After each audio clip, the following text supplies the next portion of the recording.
Wing Chun was the kung fu style that Bruce Lee started to learn when he was 13. He was in Hong Kong then. His full development as a master was after he moved to California.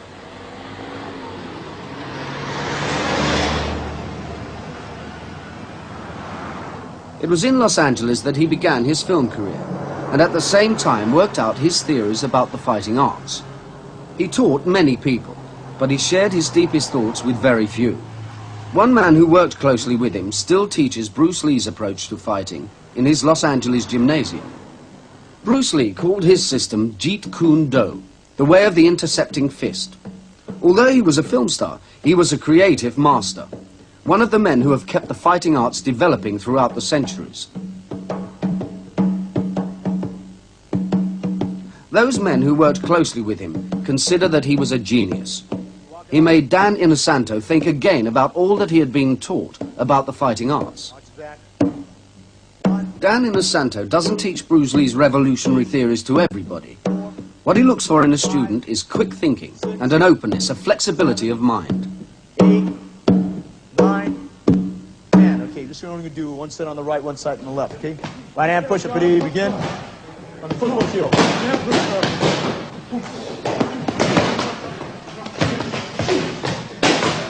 Although Jeet Kune Do is based on Kung Fu, it uses many other techniques as well. It even incorporates Western boxing into the Eastern fighting arts. The students are taught to fight ferociously, and yet to be sensitive to their opponent.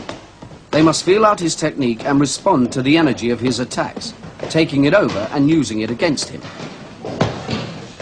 Bruce Lee taught that the response to attack can be to use a technique from any fighting system in the world. It's a combination of East and West, and there's neither Japanese or Chinese or Okinawan or Korean or Filipino or Indonesian, or which he also borrowed from French Savate quite heavily also. See? So it's just a combination that somebody had something to offer, and he wanted to blend it into what worked for him. So Jeet Kune Do, Bruce's art, is basically what works for that individual. And it still goes back to what we're talking about: research your own experience, absorb what is useful, and reject what is useless, and add specifically what is your own creation. Bruce never taught us forms, and we're probably the only non-classical Kung Fu style that has never been taught forms. And according to Bruce, if you taught forms, it wouldn't be the mechanics. Okay, if you notice a lot of Chinese sets, they'll go like this, right? And they'll go like this, or they'll go like this, and they'll go like this, and then they'll do it with the left hand, see? Bruce was against forms because you don't know what it's for. Why not I just practice it like this? And break, then hit the groin and hit the face and hit, rather than practice it like this and not know what the meaning is for. For instance, if I go like this, why not practice? Rather do it in a set, why not practice what it's for? Rather than do it in a set like this, do it in a set like this, and the student doesn't know what he's doing, okay? The basics over here is that you have a front barrier and you have a rear barrier. So once the kicking range has been closed, and it usually is closed very quickly, we trap the first barrier. This is referred to as Pak Sao. Pak Sao, okay. Now, depending on his energy, he will come out with maybe as many as 12 different types of techniques, depending on how much force he is given. This is called Lap Sao Gua Choi, okay? Gua Choi, okay, from the position, okay? This is what we refer to as trapping hands, okay? Now, if the energy is different, this is what we refer to as a double Pak Sao, okay? Okay, when you do this, it's your choice. He can go into a bent elbow lock,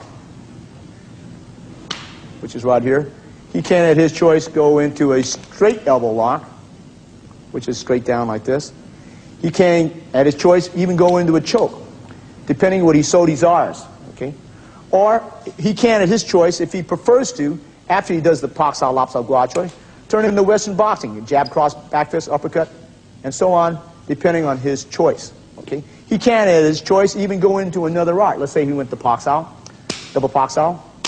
Okay, he can, at his choice, maybe go into a partial elbow lock, okay, hook his right hand over his head, go in the collie type of combinations, if you so desire, okay, with a knee to the head, okay. Now, let's say that I had a low reference point here. This is what they call a Ping Choi to Gua Choi, okay, from that position, okay. And he can, depending on his energy, right, go into Lap Sao Gua Choi from that position, okay. But this is the basis of it, see. There's not a lot of technique, because the technique goes by his sensitivity. Okay? Let's say he does a Pak-Sao from this position here, and the hand is grabbed.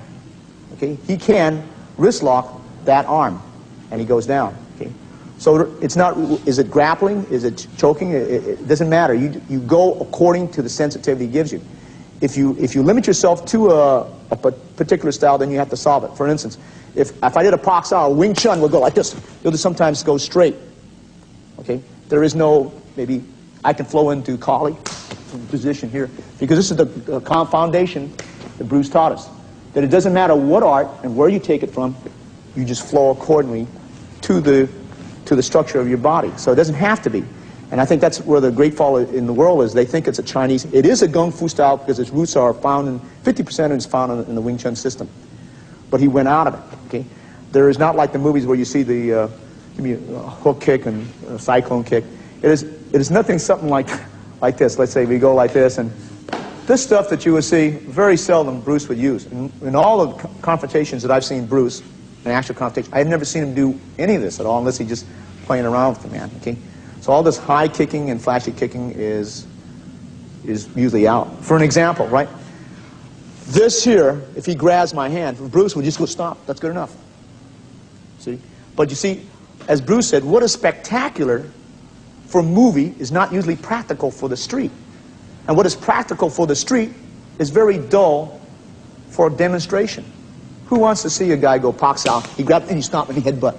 See? Or you hit up. It's not spectacular enough, see? But now the spectacular stuff of this stuff here, it attracts the audience, right? But it's not where the art is at. Okay?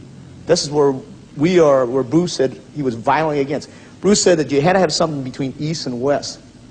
And I think in the Orient they tend to be over-secretive, over-flowery sometimes, and hiding a lot, see? If you're secure in your knowledge, you don't have to hide it. Why hide it? You can just bring it out.